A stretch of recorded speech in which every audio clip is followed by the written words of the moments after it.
இன்றைக்கி ஃப்ரைடே அப்படிங்கிறதுனால ஊர் சுற்றுலா வாங்கலை. நம்ம அன்றைக்கி ஒரு அம்பிகையை பார்த்தோம் இல்லையா, யாகம் வளர்த்து பிராண பிரதிஷ்டை பண்ண அந்த அம்பிகைக்கு அடுத்து அலங்காரங்களும் அபிஷேகங்களும் பண்ணாங்க அப்படிங்கிறதையும் சொல்லியிருந்தேன். ஸோ இன்றைக்கி பார்க்குறது அந்த அபிஷேகம் தான். இந்த அபிஷேகத்தில் அவங்க என்ன பொருட்கள் யூஸ் பண்ணாங்க, அது எதற்காக யூஸ் பண்ணப்பட்டது, அது நம்ம தெரிஞ்சுக்கணும் இல்லையா. அதாவது ஒவ்வொரு பொருளும் நம்ம எதுக்காக யூஸ் பண்ணுறாங்க அப்படிங்கிறது தான். நம்ம நல்ல எண்ணெயில் பண்ணுவாங்க, அது நமக்கு நல் வாழ்க்கை அமைய வேண்டும் அப்படிங்கிறதுக்காக தான். வாழ்க்கையில் ஒளிவை பெறணும் அப்படிங்கிறதுக்காக பண்ணுவாங்க. திருமஞ்சனம் அப்படிங்கிற அந்த நீர் சொரிகிறாங்க இல்லையா, ஒரு அழகான ஒரு சலடை மாதிரி வச்சு, அது நம்மளுடைய அவப்பேரை நீக்கி புத்துணர்வு பெற வைக்கிறது. அப்புறம் மஞ்சள் பொடி அப்படிங்கிறது வசீகரம் உண்டாகிறதுக்கு, நம்ம அழகாகிறதுக்காக. அரிசி மாவு அப்படிங்கிறது கடன் தொல்லை இருக்கக்கூடாது, பணம் வரணும் அப்படிங்கிறதுக்காக. பால் அப்படிங்கிறது நோய் தீர்ந்து குடும்பத்தில் மகிழ்ச்சியும் நீண்ட ஆயுளும் கிடைப்பதுக்கு. நாட்டு சக்கரைங்கிறது எதிர்ப்புகள் குறையறதுக்காக.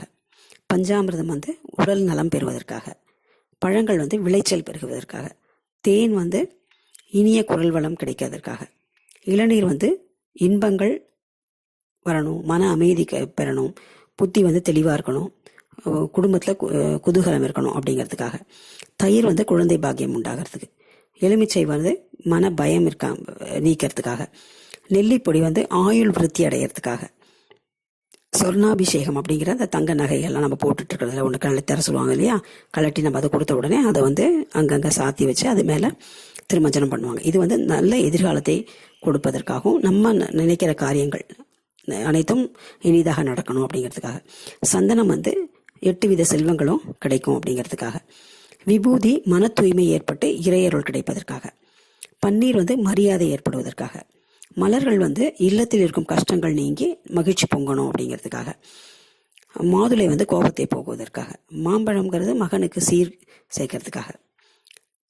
வஸ்திரம் அணிவிக்கிறது நம்ம கௌரவம் காக்கப்படுவதற்காக. ஸோ இத்தனை ஒன்னொன்று அபிஷேகத்துக்கும் ஒவ்வொரு சம்பிரதாயம் சடங்குகள்லாம் செய்யும் போது ஒவ்வொரு விஷயத்துக்காகவும் தான் பண்ணுறாங்க. இது சும்மா நம்ம அபிஷேகம் பண்ணுறாங்க அது பண்ணுறாங்க அப்படின்னு சொல்கிறோம். ஆனால் ஒன்று பண்ணுறது நமக்கு என்னென்ன கிடைக்கும், என்னென்ன கிடைக்க வேண்டும் அப்படிங்கிறதுக்காக தான் இந்த அழகான திருமஞ்சனமும் அந்த அபிஷேகங்களும். இந்த அம்மனுக்கு இந்த திருமஞ்சனம் அபிஷேகம்லாம் முடித்து அதுக்கு பிறகு நல்ல அழகான அலங்காரம் செய்து கலச அபிஷேகத்தில் பண்ணி அதுக்கு பிறகு அலங்காரம் பண்ணி அதுக்கப்புறம் தான் அவங்களுக்கு எல்லா விதமான உணவு வகைகளும் நைவேத்தியம் பண்ணி பிறகு அவங்கள அந்த கோவிலிருந்து வெளியில் ஏழை பண்ணுவாங்க. இது ரொம்ப அழகான காட்சி. இந்த அம்மனுக்கு ஒவ்வொரு அபிஷேகம் நடக்கும் பொழுது நம்ம என்ன வேண்டுறோமோ அது கண்டிப்பாக நடக்கும் அப்படிங்கிறது ஐதீகம். ஸோ அம்மனின் அருள் பெற வாழ்த்துகிறோம். இன்னைக்கு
திருமாலினி நிராமயா நிராமயா சம்சார மத்திய நிர்வாண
सर्वस्याप्ते सर्वसुखस्ते सुखमेव भेदाप्नोति सर्वं जयति